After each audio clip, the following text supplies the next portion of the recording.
Hello everyone. आज हम aryl halides के अंतर्गत बायोमोलिकुलर मैकेनिज्म की अभिक्रिया को हमने प्रीवियस लेक्चर में देखा था। आज हम उसी क्रम में द्विअणु क्रिया विधि की पुष्टि में प्रमाण अथवा evidence in support of biomolecular mechanism के बारे में देखेंगे। एरोमेटिक हैलो यौगिकों में नाभिक स्नेही प्रतिस्थापन अभिक्रियाएं द्विअणु क्रियाविधि द्वारा संपन्न होती है, अर्थात इसमें क्या बनता है, मध्यवर्ती के रूप में कार्बन आयन। इसी पुष्टि में मीसेन हीमर ने 1902 में एक प्रयोग किया। उन्होंने बताया कि 2,4,6 ट्राइनाइट्रो एनिसोल कि जब हम एथेनॉल व पोटेशियम एथोक्साइड के साथ क्रिया करते हैं तो मध्यवर्ती के रूप में क्या बनता है, मीसेन हीमर लवण बनता है। और वही 2,4,6 ट्राइनाइट्रोफेनिटोल की भी जब हम मेथेनॉल और पोटेशियम इथोक्साइड की प्रेजेंस में क्रिया करवाते हैं तो भी क्या प्राप्त होता है, मीसेन हीमर लवण। अर्थात 2,4,6 ट्राइनाइट्रो एनिसोल व 2,4,6 ट्राइनाइट्रोफेनिटोल, इन दोनों का जब हम क्या करवाएंगे, अम्लीकरण HCl से क्रिया, तो वापस से क्या प्राप्त हो जाएगा, हमें फर्स्ट वाला प्रोडक्ट और इधर सेकंड वाला। अर्थात अभिक्रिया चाहे फर्स्ट यौगिक से प्रारंभ की गई हो अथवा सेकंड से, अभिक्रिया के पश्चात फर्स्ट व सेकंड यौगिकों का समान मिश्रण प्राप्त होता है। अन्य प्रमाण स्पेक्ट्रोस्कोपी तथा एक्स किरण विश्लेषण से प्राप्त होते हैं। अब हम सेकंड देखेंगे इसकी विलोपन योगात्मक अभिक्रिया। कभी कभी नाभिक स्नेही एरोमेटिक प्रतिस्थापन अभिक्रियाओं में नाभिक स्नेही बेंजीन वलय की उस स्थिति से नहीं जुड़ता जिस स्थिति से हैलाइड अथवा अन्य आयन हटा, वरन उसके पास वाली स्थिति से जुड़ता है। यदि ऐसा क्लोरोबेंजीन लिया जाए जिसमें कि CCl वाला कार्बन परमाणु समस्थानिक C14 हो तो वह एमाइड आयनों के साथ क्रिया करके दो प्रकार के एनिलीन देता है। प्रथम वे जिनमें कि NH2 समूह C14 के साथ जुड़े हुए हों, दूसरे वे जिनमें कि NH2 समूह C14 के पास वाले ऑर्थो कार्बन से जुड़े हुए हों। जैसे क्लोरोबेंजीन है, जब हम इसकी एमाइड आयनों लिक्विड अमोनिया की प्रेजेंस में करवाते हैं तो क्या प्राप्त होता है, एनिलीन, जो कि C14 से जुड़े, इसमें एमीन समूह या फिर उसकी ऑर्थो पोजीशन पे जुड़े। तो इस प्रकार की अभिक्रियाओं को क्या बोलते हैं, सिने प्रतिस्थापन कहते हैं।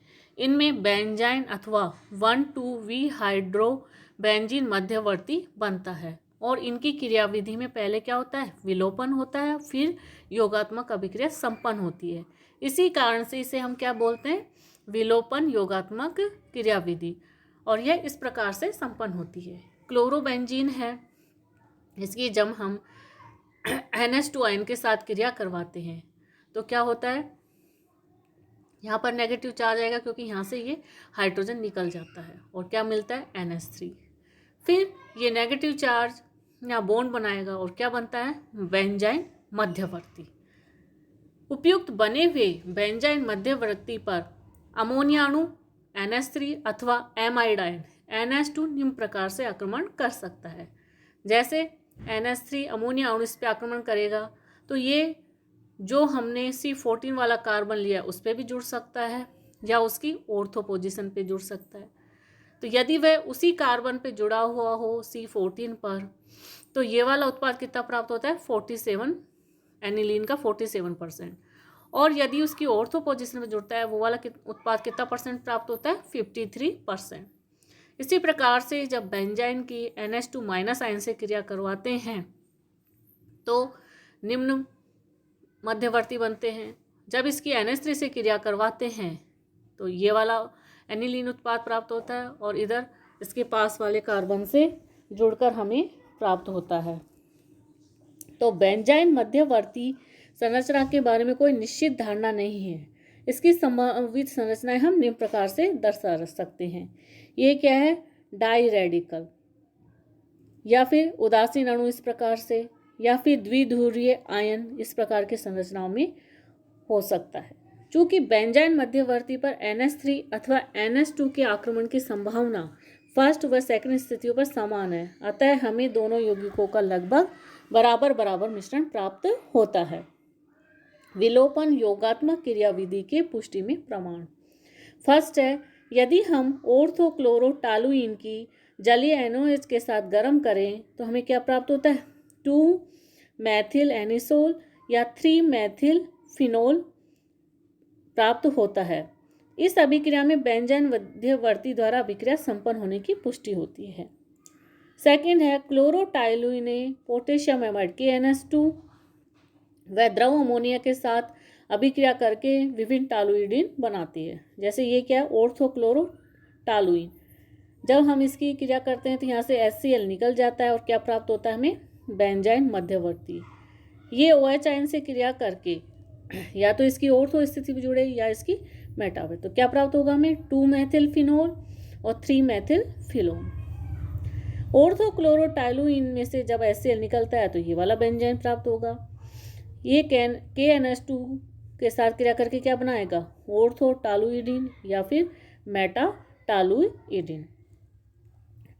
मेटाक्लोरोटालुइन में से यदि HCl निकलता है तो निम्न मध्यवर्ती बेंजाइन प्राप्त होता है, जो कि एमीन के साथ क्रिया करके ऑर्थोटालुइडिन बनाता है या फिर मेटाटालुइडिन बनाएगा या फिर पैराटालुइडिन।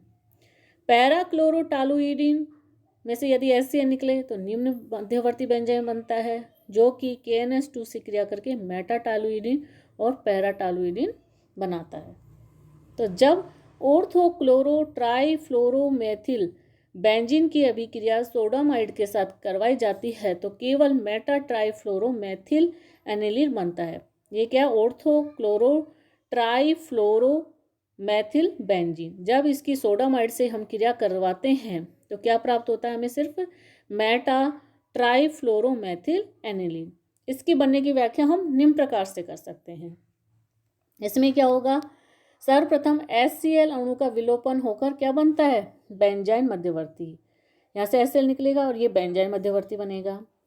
इस बेंजाइन मध्यवर्ती पर एमाइड आयन द्वारा CF3 समूह की ऑर्थो एवं मेटा दोनों स्थितियों पर आक्रमण करने की बराबर संभावना है, अतः निम्न प्रकार से 2 प्रकार के कार्बेनियन बनने की संभावना है। ये बन जाएगा, ये NH2- से क्रिया करके ये वाला कार्बन आयन बनाएगा और यह सेकंड, तो ये वाला कम स्थायी होता है जबकि ये वाला अधिक स्थायी होता है। तो उपयुक्त आयनों में से जो आयन अधिक स्थायी होगा वो ही बनेगा। हम जानते हैं कि CF3 समूह का कौन सा प्रभाव पड़ता है? -I प्रभाव। अतः सेकंड संरचना में ऋणावेश CF3 समूह के नजदीक होने के कारण -I प्रभाव से संतुलित हो जाता है और इस प्रकार इस आयन का स्थायीकरण हो जाता है। फर्स्ट संरचना में चूंकि CF3 क्या है? ऋणावेश समूह से दूरी पर स्थित है, अतः CF3 समूह के प्रबल -I प्रभाव का उस पर कोई विशेष प्रभाव नहीं पड़ता, अतः उसका स्थायीकरण भी नहीं हो पाता, इसीलिए यह आयन नहीं बनता। इसके अतिरिक्त त्रिविमीय बाधा भी फर्स्ट संरचना में है, सेकंड में नहीं। यही कारण है कि सेकंड आयन स्थायी होगा और यह अमोनिया से एक प्रोटॉन ग्रहण करके प्रतिस्थापन उत्पाद दे देगा। यहाँ NH3 से प्रोटॉन लेगा और इस प्रकार से ये उत्पाद प्राप्त होगा। अतः ऑर्थोक्लोरोट्राइफ्लोरोमेथिल बेंजीन के नाभिक स्नेही प्रतिस्थापन अभिक्रिया द्वारा केवल मेटा उत्पाद ही बनता है। इसी प्रकार से ऑर्थोक्लोरोएनिसोल के एमिनीकरण से केवल मेटा एमिनो एनिसोल बनता है। ये क्या है? ऑर्थोक्लोरोएनिसोल। इसमें से HCl निकलेगा, निम्न मध्यवर्ती प्राप्त होगा, ये वाला कम स्थायी होगा और ये वाला क्या होगा? अधिक स्थायी होगा और इस कारण से हमें क्या प्राप्त होगा? मेटा एमिनोसोल। फोर्थ है, अभिक्रिया के प्रथम पद में हैलोजन परमाणु अपने समीपवर्ती स्थिति से एक हाइड्रोजन लेकर हाइड्रोजन हैलाइड के रूप में निकल जाता है और इस प्रकार से क्या प्राप्त होता है हमें? बेंजाइन मध्यवर्ती। यदि हैलोजन परमाणु के दोनों ओर की ऑर्थो स्थितियां किसी समूह द्वारा प्रतिस्थापित हो तो बेंजाइन मध्यवर्ती बनने की संभावना समाप्त हो जाती है। अतः ऐसे यौगिकों की नाभिक स्नेही प्रतिस्थापन अभिक्रियाएं नहीं देनी चाहिए। वास्तव में ऐसा ही होता है जब 2-ब्रोमो 3-मैथिल एनिसोल अथवा 2,6-डाइमेथिल क्लोरोबेंजीन की जब द्रव अमोनिया में सोडामाइड या KNO2 के साथ कोई अभिक्रिया नहीं देते हैं। फिफ्थ है ऑर्थो तथा मेटा ब्रोमोएनिसोल सोडामाइड के साथ क्रिया करके क्या बनाते हैं, मेटा एमिनोसोल। इसी प्रकार से मेटा ब्रोमोएनिसोल भी मेटा एमिनोसोल बनाता है। इसका कारण यह है कि दोनों में समान बेंजाइन मध्यवर्ती बनता है जिस पर एमाइड आयन का आक्रमण मेटा स्थिति पर होता है, क्योंकि उस स्थिति में स्थायी कार्बन आयन बनता है जो अमोनिया से प्रोटॉन ग्रहण करके मेटा एमिनोसोल बना लेता है। जैसे हम यहाँ देखें, इसकी जब हम क्रिया करवाएंगे तो निम्न बेंजाइन मध्यवर्ती बनेगा, यहाँ से HBr निकल के इन दोनों में से, फिर NH2 आयन से क्रिया करेगा तो यहाँ से क्या होगा, अधिक स्थायी कार्बन आयन बनेगा जो कि NH3 से एक प्रोटॉन ग्रहण करके क्या इसमें कन्वर्ट हो जाएगा मेटा एमिनो एनिसोल। तो इस प्रकार से उत्पाद प्राप्त होता है। बेंजाइन मध्यवर्ती बनने में हैलोजन परमाणु अपने समीपवर्ती ऑर्थो स्थिति से एक हाइड्रोजन परमाणु लेकर हाइड्रोजन हैलाइड बनाता है। यदि हैलोजन परमाणु के दोनों ओर की ऑर्थो स्थितियां रिक्त हो तो हाइड्रोजन परमाणु उस स्थिति से विलोपित होगा जिस पर वह अधिक अम्लीय है, अतः मेटा डाइक्लोरोबेंजीन निम्न बेंजाइन बनाएगा। यह है मेटा डाइक्लोरोबेंजीन, यहाँ से HCl निकलेगा तो ये निम्न बेंजाइन मध्यवर्ती बनेगा। ये क्या करेगा, ऐसे टूटेगा NH3 की प्रेजेंस में और निम्न प्रकार से उत्पाद बनाएगा। तो C4 स्थिति पर H4 की तुलना में C2 स्थिति पर H अधिक अम्लीय है, क्योंकि यह तीव्र -I प्रभाव वाले दो क्लोरीन परमाणुओं के मध्य स्थित है, ये वाला सेकंड वाला। एरोमेटिक वलय से जुड़े क्लोरीन परमाणु की अन्य अभिक्रियाएं निम्न हैं। फर्स्ट है अपचयन या रिडक्शन। यदि किसी एरिल हैलाइड का क्षार की उपस्थिति में निकेल, एल्यूमिनियम मिश्र धातु अथवा रानी निकल उत्प्रेरक के साथ अपचयन करवाया जाए तो मूल हाइड्रोकार्बन बनता है। ये क्या है, क्लोरोबेंजीन। जब इसका अपचयन करवाते हैं तो क्या बनता है, बेंजीन। सेकंड है ग्रिग्नार्ड अभिकर्मक का बनना। जब एरिल हैलाइडों की मैग्नीशियम के साथ अभिक्रिया करवाई जाती है तो ग्रिग्नार्ड अभिकर्मक बनते हैं। ब्रोमाइडो व आयोडाइडो की किसी शुष्क ईथर में ही क्रिया हो जाती है, जबकि क्लोराइडो की अभिक्रिया टेट्राहाइड्रोफ्यूरेन THF में थोड़े मेथिल आयोडाइड की उपस्थिति में ही हो पाती है।